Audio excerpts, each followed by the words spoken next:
When I was about 25 years old, I was living alone in my childhood home, trying to sort through the pieces of my life. It was a big, empty house in a familiar suburb, the kind of place filled with memories I couldn't quite bring myself to face. But even with all the history there, something about the house had changed. My dad always said a house settles after someone leaves, that it just makes different noises. But some of the things I heard didn't sound like the house settling at all. They sounded like something else, something I wish I could forget. The first strange thing happened one night when I was trying to fall asleep. I was lying in my old bed, the sheets pulled up to my chin, staring at the faint moonlight filtering through the curtains. My room was exactly as I'd left it years ago, posters on the wall, a cluttered desk, a bookshelf overflowing with old paperbacks. I remember listening to the soft creaks and groans of the pipes, trying to convince myself it was just the house's usual symphony. But then I heard my mom calling my name from down the hallway. It was soft, gentle, exactly how she sounded when I was a kid.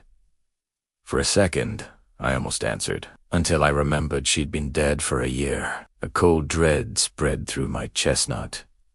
The kind that comes from a draft, but the kind that seeps into your bones, like ice water in your veins.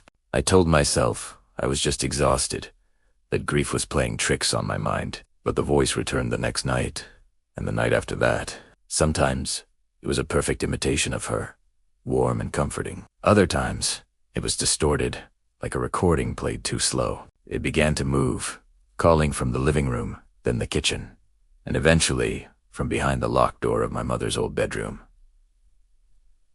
Little things started happening, too. Framed photos would be turned to face the wall. The faint scent of her favorite perfume would linger in a room for just a moment before vanishing. The voice started whispering memories from my childhood, little secrets that no one else could have possibly known. It was all designed to feel like her, to Draumain. The worst moment came one evening when the voice called to me from the top of the stairs. It said, "I've always hated the rain."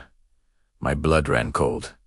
My mother loved the rain. She'd sit on the porch for hours just to watch a storm. That's when I knew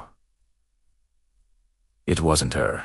It was something pretending, something using her memory as a lure. I left the house that night and didn't look back. I don't live there anymore.